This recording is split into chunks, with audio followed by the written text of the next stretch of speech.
Hi guys, how are you? My name is Hitesh. मेरी YouTube channel Finserv HV में आपका फिर से स्वागत है। गाइस, आज हम बात करने वाले हैं रेपो रेट के बारे में। रेपो रेट क्यों बढ़ाया जाता है गवर्नमेंट के द्वारा, और गाइस वह रेपो रेट जिस प्रकार बढ़ाया जाता है तो वो उससे हमारे जो इकोनॉमी है, हमारी जो अर्थव्यवस्था है, हमारे घर की जो ईएमआई है, अगर हम लेते हैं, होम लोन लेते हैं, कार लोन लेते हैं, वो क्यों बढ़ जाते हैं, पूरी जानकारी गाइस इस वीडियो में मैं देने वाला हूं। तो गाइस वीडियो को लास्ट तक जरूर देखिए।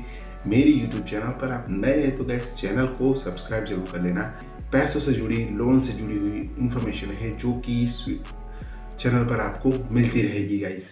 तो गाइस वीडियो शुरुआत करते हैं। शुरुआत में बता दूं, पहले तो जान लेते हैं रेपो रेट क्या है। रेपो रेट लोगों को पता नहीं होता। रेपो रेट एक्चुअली में आरबीआई के द्वारा दिया गया बैंकों पर जो लोन है, यानी कि बैंकों को जो पैसे दिए जाते हैं उस पर का रेट है, यानी कि वो भी एक प्रकार का इंटरेस्ट रेट है जो कि बैंकों को दिया जाता है, जो आरबीआई द्वारा दिया जाता है, रिजर्व बैंक ऑफ इंडिया द्वारा। सभी जो बैंक्स है, पूरे इंडिया की बैंक है, उनको दिया जाता है। और उस पर जो भी बैंक, जो आरबीआई जो इस पर इंटरेस्ट रेट लगाती है, और इंटरेस्ट रेट जब बढ़ाती है तो वो रेपो रेट बढ़ा है। रेपो रेट अगर इंटरेस्ट कम करती है तो रेपो रेट कम हुआ है, यानी कि यह रेपो रेट एक प्रकार का इंटरेस्ट रेट है जो कि आरबीआई द्वारा दिया गया सभी बैंकों को पैसा है, यानी उस पर बढ़ाया गया ब्याज है। ये एक प्रकार का इंटरेस्ट रेट है। अभी इंटरेस्ट रेट यानी कि रेपो रेट बढ़ता है, और रेपो रेट क्यों बढ़ता है, आरबीआई को रेपो रेट क्यों बढ़ाना पड़ता है, तो वो भी आपको जानना जरूरी है। तो रेपो रेट हमारा इस बार इस साल में बहुत बार बढ़ा हुआ है, क्योंकि गाइस रेपो रेट बढ़ाने की मुख्य वजह क्या है कि जो मांग है और जो डिमांड है, और उसको फुलफिल करने के लिए, उसको जो समतोल करने के लिए यहाँ पे आरबीआई को रेपो रेट को कम ज़्यादा करना पड़ता है।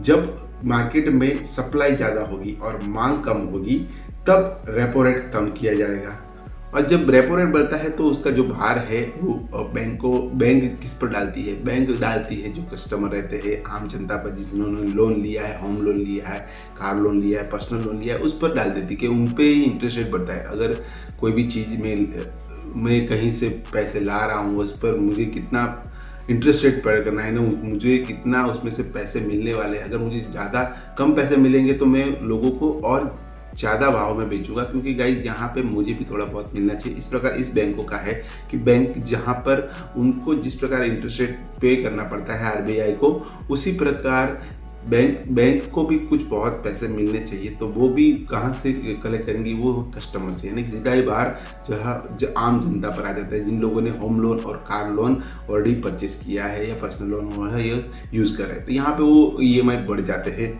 यह मुख्य बात करें तो आरबीआई रेपो रेट बढ़ाने की मुख्य वजह क्या है कि यहाँ लिक्विडिटी को कम, मार्केट में लिक्विडिटी कम हो जाती है। तब लिक्विडिटी का मतलब होता है कि आप जब चाहे तब आपको आसानी से बैंक आपको लोन ले, यानी कर्ज मिल जाए।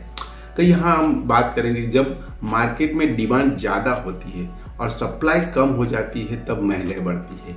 मार्केट में जब डिमांड कम होगी और सप्लाई ज़्यादा होगी, यानी कि लेने वाले से बेचने वाले बढ़ जाएंगे, तो यहाँ पे महंगाई बढ़ जाती है। और यहाँ डिमांड कम हो जाती है और सप्लाई ज़्यादा हो जाती है तब अर्थव्यवस्था है हमारी यह कमज़ोर हो जाती है। तो यह जो दोनों को सही तरीके से रखने के लिए आरबीआई एक रेपो रेट तय करती है, उसको सही करने के लिए रेपो रेट तय किया जाता है, और रेपो रेट को कंट्रोल करती है आरबीआई। और आरबीआई के द्वारा सभी बैंकों को जो पैसे दिए जाते हैं उस पर जो इंटरेस्ट रेट लगता है वो ऊपर नीचे होता रहता है। यहाँ पे यही लिक्विडिटी को कंट्रोल करने के लिए पूरे भारतवर्ष में आरबीआई कंट्रोल करती है, और यही रेपो रेट के आधार पर आपके ईएमआई तय होते हैं, कम ज़्यादा होते रहते। तो यहाँ पे यह बहुत महत्वपूर्ण है कि हमारे ईएमआई में इतना सारा चेंजेस क्यों आता है। बार बार हमने जब लोन लिया तब तो हमको बताया गया कि आपका इंटरेस्ट रेट कितना है, फिर बाद में क्यों चेंज हो जाता है, क्यों बढ़ जाता है। तो यहाँ पे सभी रूल्स रेगुलेशन जो इस प्रकार है आरबीआई के, उसको फॉलो किया जाता है, और उसके आधार पर आपकी जो रेट है और इंटरेस्ट है, आपकी ईएमआई है, वो कम ज़्यादा होते रहते हैं। तो गाइस स्क्रीन पर आपको दिख रहा होगा जिसका ईएमआई में चेंजेस आए हैं, बहुत से चेंजेस यहाँ पे हमको देखने को मिलने वाले हैं। जिस प्रकार हम देखें तो गाइस होम लोन है जिस पर रेपो रेट अगर बढ़ाएंगे 0.50% बढ़ा है। तो यहाँ अगर आपने 30 लाख की लोन ली है और उस पर जो बैंक ने जो ब्याज दर, पुराना ब्याज दर था जो 7.05% था और वो 20 साल की अवधि है, तो यहाँ पे जो आपका जो EMI आ रहा था 23,349 रुपये आ रहे थे, लेकिन अभी वो 50% बढ़ गया है, 50% बढ़ गया है। तो यहाँ पे अभी आपका जो EMI है वो बढ़कर 24,260 रुपये हो जाएगा।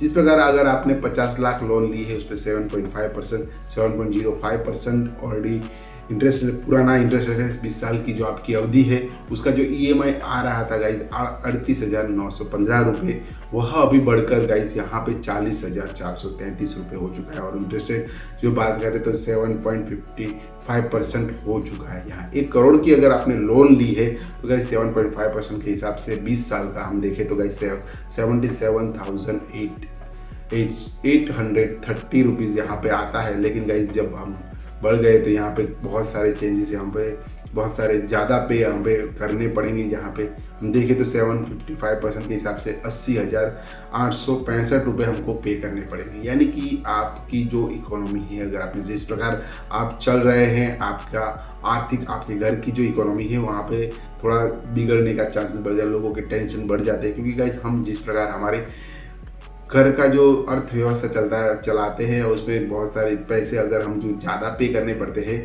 तो यहाँ पे आपके टेंशन और बढ़ जाते हैं। जिस प्रकार लोग मकान खरीद रहे, घर खरीद रहे, सस्ते लोन पहले आपको प्रोवाइड कर जाते हैं और अचानक में जब रेपो रेट जो है बढ़ा दिया जाता है तो यहाँ पे लोगों के जो टेंशन है वो बढ़ना जायज़ है। तो आपको ध्यान रखना है कि लोन लेते पहले आपको किस प्रकार कितना लोन लेना है। अगर आपकी जिस प्रकार रिक्वायरमेंट है कि आपको यह लोन आप आसानी से पे कर सकते हैं तो उसी प्रकार ही आप लोन लीजिए। ओवर अति की कोई भी प्रकार की लोन मत लीजिए, क्योंकि लोन में गवर्नमेंट पर उस पर कंट्रोल होता है, चाहे वो पर्सनल लोन हो, चाहे वो कार लोन हो, चाहे वो होम लोन हो, तो उस पर सब गवर्नमेंट यानी RBI का कंट्रोल लेता है। अगर आप किसी भी प्रकार की बैंक से अगर आप लेते हैं पैसे तो यहाँ पे कंट्रोल करती है RBI जब वो रेपो रेट बढ़ाएगी तो वो बैंक पर उसका प्रेशर आएगा, यानी कि उसका बैंक का इंटरेस्ट रेट बढ़ेगा। और बैंक जिस प्रकार इंटरेस्ट रेट बढ़ता है तो वो भी अपने कस्टमर से वह ज़्यादा पैसे लेती है। सीधा ही असर इससे हम पर होता है, यानी कि जो भी लोन हम लेते हैं, जो भी लोग इसका लोन लेते हैं बैंकों से, तो उन पे ही सीधा असर होता है। तो यहाँ लेकिन गवर्नमेंट को यह रेपो रेट बढ़ाने की वजह मुख्य हो सकती है गाइस, मैंने जिस प्रकार लिक्विडिटी को सही समतोल करने के लिए, मांग और हमारे प्रोडक्शन को कंट्रोल करने के लिए, लिक्विडिटी को कंट्रोल करने के लिए यहाँ पे RBI द्वारा रेपो रेट कम ज़्यादा किया जाता है। इसी प्रकार हम कार लोन की बात करें तो यहाँ कार लोन का आप चार्ट आपको दिख रहा होगा, चार्ट में दिख रहा है 7 लाख की अगर आप कार लोन लेते हैं, यहाँ पर जो पहले इंटरेस्ट रेट था 7.40%, जो कि 7 साल के लिए अगर आप लेते हैं, मैक्सिमम 7 साल के लिए लेते हैं, तो यहाँ 10,702 रुपये आपका रेपो रेट यानी कि इंटरेस्ट रेट आ रहा था। अभी वो बढ़ गया, वह बढ़ के 10,876 रुपये हो चुका है। 10 लाख की अगर आपने लोन ली है 40% के हिसाब से 7 साल का देखें तो 15,589 आ रहा था, जबकि 7.9% अभी के जो 50% बढ़ा है तो इसका अभी EMI जो है 15,536 रुपये अभी आपको पे करना होगा। उसके बाद हम बात करें 20 लाख की अगर आप लोन लेते हैं 7.40 के हिसाब से, तो यहाँ 7 साल की अवधि में आप पे कर रहे थे 30,578 रुपये, जबकि अभी बढ़ के 7.9% हो चुका है। तो यहाँ पे 31,073 रुपीज़ आपको पे करने होंगे। तो गाइस इसी प्रकार आपके EMI बढ़ जाते हैं। और बैंक एक्चुअली में क्या करती है, EMI की रकम को नहीं बढ़ाती है, एक्चुअली में वह EMI की किस्तें बढ़ा देती है। यही लोगों के अगर आपको पे करने होते हैं 60 साल का आपका, जैसे कि हमने 5 साल के लिए लोन लिया है तो 5 साल का लोन यहाँ पे बढ़ा दिया जाता है। यानी कि अगर आपका जो जिस प्रकार रेपो रेट बढ़ता है इस प्रकार आपका इंटरेस्ट रेट बढ़ जाता है, जिस प्रकार इंटरेस्ट रेट को EMI में कन्वर्ट कर दिया जाता है। यानी कि अगर आप 30 EMI भरने वाले हैं तो यहाँ 31, 32, 33 इस प्रकार आपके EMI को कर दिया जाता है। यानी कि यह जो EMI है बहुत सारा मायने रखता है, आपकी जो इकोनॉमी है, आपके घर की जो इकोनॉमी है उसको बिगाड़ने में बहुत बड़ा इसका हाथ हो सकता है। तो यहाँ पे आपको ध्यान रखना होगा कि अगर आप किसी प्रकार की लोन लेते हैं तो आप अपने आर्थिक परिस्थिति को ध्यान में रख के लीजिए, क्योंकि गाइस गवर्नमेंट कभी भी रेपो रेट बढ़ाती है, रेपो रेट कम करती है तो अच्छी बात है, लेकिन उनके भी हाथ बंधे हुए, जब उनको मार्केट को लिक्विडिटी को कंट्रोल करना पड़ता है,